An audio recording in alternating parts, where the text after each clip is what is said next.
আচ্ছা দেখো, এখানে সূত্রের সাহায্যে গুণফল রূপে প্রকাশ করতে বলেছে। 3-5 এক্স প্লাস ওয়াই মাইনাস জেটের whole square minus x minus y plus জেটের হোল স্কোয়ার, এটাকে সূত্রের সাহায্যে গুণফল রূপে প্রকাশ করব। দেখো এখানে কেমন লেখা আছে, দেখো একটা রাশির বর্গ, একটা রাশির এক্স প্লাস ওয়াই মাইনাস জেটের হোল স্কোয়ার, মানে একটা রাশির বর্গ বিযুক্ত আর একটা রাশির বর্গ আছে, মানে কোন সূত্রে আসছে? এই সূত্রে আসছে এ স্কোয়ার মাইনাস বি স্কোয়ার। একটা রাশির বর্গ বিযুক্ত আর একটা রাশির বর্গ, এ স্কোয়ার মাইনাস বি স্কোয়ার সমান কী হয়? এ প্লাস বি ইন্টু এ মাইনাস বি, এই সূত্রটা হয়। তাহলে এখানে এ হচ্ছে কত? এখানে এ হচ্ছে x plus y minus z, A হচ্ছে এখানে x plus y minus z, আর বি কত হচ্ছে? X minus y plus z. তাহলে আমরা এর জায়গায় স্কোয়ার মাইনাস বি স্কোয়ার, মানে এইটাকে এ ভাববো আর এটাকে বি ভাববো, এ স্কোয়ার মাইনাস বি স্কোয়ার, অর্থাৎ এ প্লাস বি ইন্টু এ মাইনাস বি। তাহলে এর জায়গায় লিখবো এটা, আর বি এর জায়গায় লিখবো x minus y plus z. তাহলে এবার অঙ্কটা করি। এখানে এত বড় রাশি আছে, তো আমরা সেকেন্ড ব্র্যাকেট একটা ব্যবহার করব। X plus y minus z, মানে এ লিখলাম, এ তারপরে কি আছে? প্লাস বি, প্লাস বি, বিটা কত? X minus y plus z, second bracket close করলাম। তাহলে এ প্লাস বি হলো ইন্টু কত? এ মাইনাস বি, তাহলে ইন্টু সেকেন্ড ব্র্যাকেট দিব আবার, এ কত আছে লিখব x plus y minus z minus B, বিটা কত এখানে? X minus y plus z, x minus y plus z, second bracket close.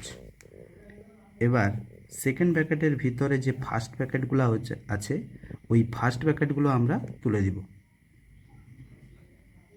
X plus y minus z plus x minus y plus z into, এখানেও সেই একই রকমভাবে first ব্র্যাকেটগুলো তুলে দিব। X plus y minus z, এবার এখানে minus আছে মানে মাইনাস চিহ্নর পরে যে রাশিটা আছে তার প্রত্যেকটার সাইন চেঞ্জ হবে, অর্থাৎ এখানে প্লাস আছে, এক্সের আগে কিছু নেই মানে প্লাস আছে, প্লাসে মাইনাসে মাইনাস এক্স, মাইনাসে মাইনাসে প্লাস ওয়াই, প্লাসে মাইনাসে মাইনাস জেড। এবার প্রত্যেকটা সেকেন্ড ব্র্যাকেটের ভিতরে একই রাশির যোগ বিয়োগ করব। দেখো কি আছে, এখানে প্লাস ওয়াই আর এখানে মাইনাস ওয়াই, আলাদা চিহ্ন আছে, তাহলে এটা কেটে যাবে, মাইনাস জেড প্লাস জেড, এটা কেটে যাবে। তারপরে এটা এখানেও দেখো এক্স আর এখানে মাইনাস এক্স, তাহলে এখানে এক্সটা বাদ হয়ে যাবে। তাহলে এই প্রথমটাতে কি পড়ে থাকছে? X plus x, x plus x মানে কত হবে?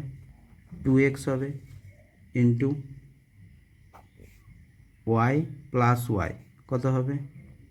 2y হবে, মাইনাস জেড দুটোই মাইনাস আছে মানে যোগ হবে, তাহলে কী হবে? Minus 2z। এবার এইটাতে প্রত্যেকটাতে 2 গুণ আছে, তার জন্য কি করব? 2কে কমন নিয়ে নিব, মানে 2কে বাইরে নিয়ে নিব। 2x ইন্টু এই প্রত্যেকটা থেকে 2 বাইরে নিয়ে নিলাম, তাহলে এখান থেকে 2 চলে গেছে, তাহলে আছে কত? y, মাইনাস এখান থেকেও 2 বাইরে নিয়ে নিয়েছি, তাহলে আছে কত? z। এবার এটা গুণ করে দিব, 2x ইন্টু 2 মানে হবে 4x into Y minus Z. তাহলে দেখো সূত্রের সাহায্যে গুণফল রূপে প্রকাশ করলাম, অর্থাৎ এ স্কোয়ার মাইনাস বি স্কোয়ার সূত্রের সাহায্যে গুণফল রূপে প্রকাশ হলো। কি হলো? 4 গুণিতক এক্স গুণিতক ওয়াই মাইনাস জেড। তাহলে দেখো কি হলো? 4 গুণিতক এক্স গুণিতক ওয়াই মাইনাস জেড।